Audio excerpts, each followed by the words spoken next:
also some themes of like, what direction do we want to go in? Do we want to go into a direction that prizes life and children, or are we going into this direction of, I think, going to computers and artificial life? So a little bit of that, but it's also just close your eyes, imagine things, have fun. It's very cool. So, and you're about to hear all this setup. So actors? Good. Oh, I'm Sheldon. Hi, Jeremy. Sheldon's playing Earl, and Jeremy's playing Bryce. Okay. Interior, a trendy neighborhood bar at night. Two guys sit in a booth. Bryce, who's a meticulous engineer, clean-shaven and with a poreless face, well-dressed, and Earl, rugged and unshaven in a school teacher's flannel shirt and jeans. He's more muscular than Bryce, easily physically imposing over him, yet he's worse for wear with deep, dark circles under his eyes. Their backgrounds are painfully apparent. They're blue-collar and white-collar, but there's still a physical warmth in between the two. Bryce even gently caresses Earl's hand. They drank 2 beers and have full ones in front of them. Okay, let's see.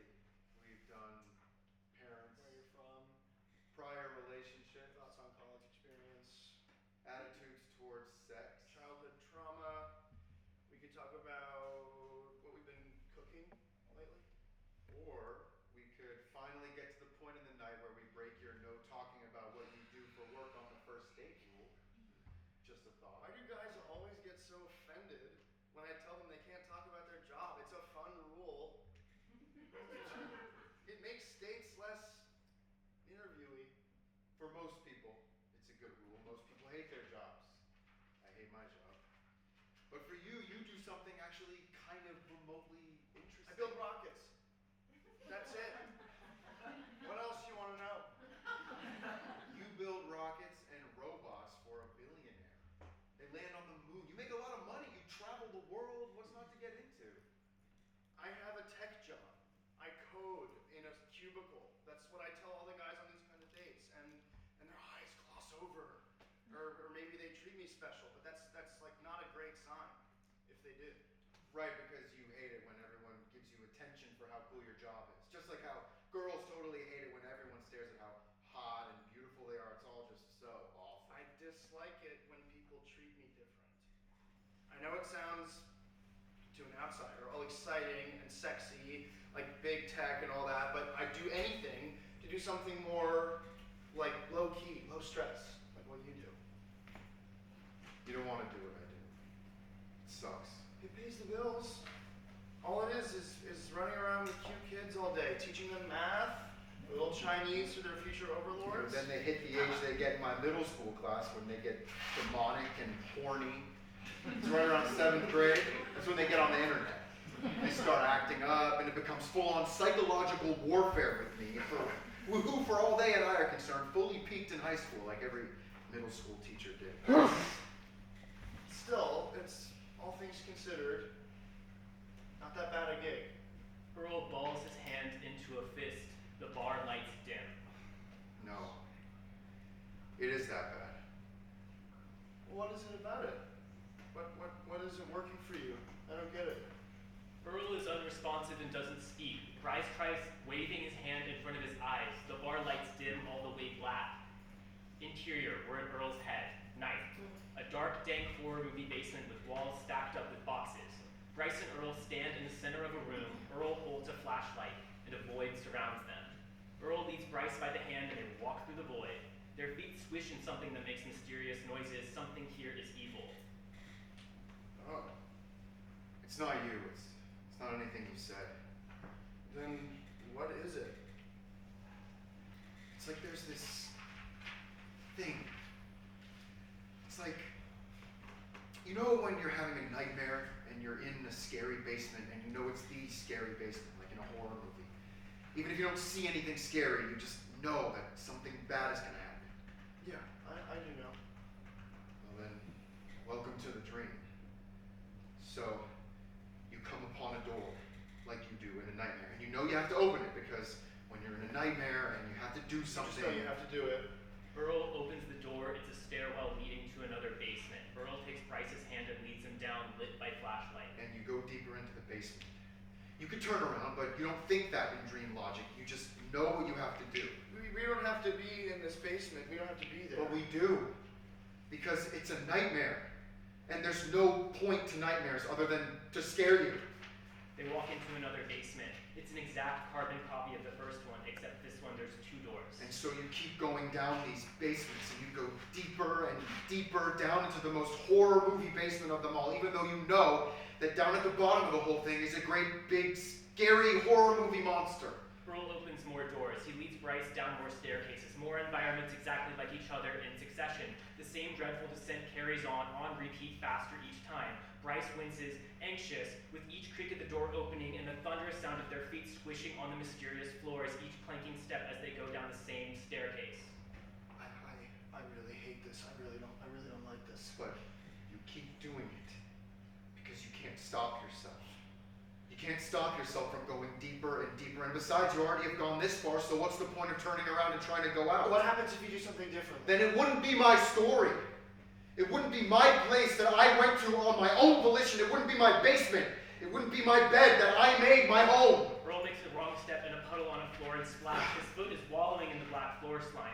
It's breathing. He slips. Bryce grabs him by an arm and holds him. He flexes his arm to lift him up, and then he's holding the bigger man awkwardly upright. You can get yourself out of here. I know. But putting myself here is one of the only things I've done in my stupid, inconsequential life. Bryce pulls him up, shakes off Earl's jeans, which are now dirty. Earl starts to whimper, deeply embarrassed. Don't do that. I want to. Don't clean me. Earl doesn't fight it. He shivers. Bryce resumes holding his hand and pats him down. What are you going to do now? Keep me in the basement forever? No. No, I would never do that to you. He looks towards the last door and he lights it with a flashlight. This one's different. It's already cracked open. Show me. I can't.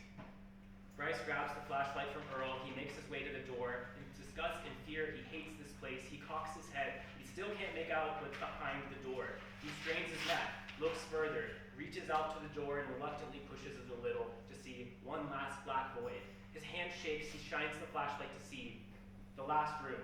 At first there's nothing, then dead kids in their school uniforms, their bodies face down, only flashes of it with tiny hands and feet, the light on them for milliseconds. But in the tiny moments, Bryce knows what he saw. He muffles a sob and can't scream. He walks away fighting paralysis. He stops looking through the door and turns around to see where he left Earl, and he tries to look for him in the dark. Where are you? He shines the flashlight and waves it around, but there's nothing. Earl steps out of the darkness. Bryce steps towards him and grabs him in a desperate embrace, the only speck of life and humanity in this forsaken place. Bryce clasps Earl's face, but Earl's face hangs despondent, unable to look Bryce in the eye. Would you ever hurt them? No. Never. Ever. It's just, I don't want them to grow up and see how fucked up life can get. I don't believe you would ever hurt anyone. You're a stranger. I know you enough. And I'm pretty sure you're not a monster, because you keep it here in the basement. And also, because you should. I saw what I saw, the bad stuff. It's what makes you human, I guess. I never should have taken you here. I didn't ask, but it's okay. Take me out, please.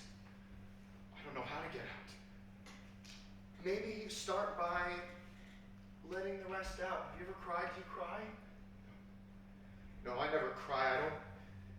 I don't cry. He starts to cry. Pitiful little tears, welling eyes with enough to show, and his tears flow. Cut back to interior bar night. Back in the bar, Earl is crying and lets it out. Bryce just holds him in the booth. Random people in the bar stare. They turn back around. Bryce covers Earl a little defensively, but it's inevitable for the world to see his tears. Earl collects himself. He gets up, and while he does this, Bryce signals to the bartender and pulls out some cash. Interior in the bar bathroom, Earl pees in the urinal, and he watches his piss go down the drain emotionlessly. He washes his face in the sink and runs the water over his red, puffy eyes, breathes and catches himself after his loss of self. And he flashes a mask of confidence onto his face as if to say, "You've got this." Back in the bar, he slides down into the booth with Bryce, who's throwing on his jacket. Earl sees the receipt where Bryce has left the tip in cash. Thank you. He kisses Bryce, taking him by surprise. Hey there.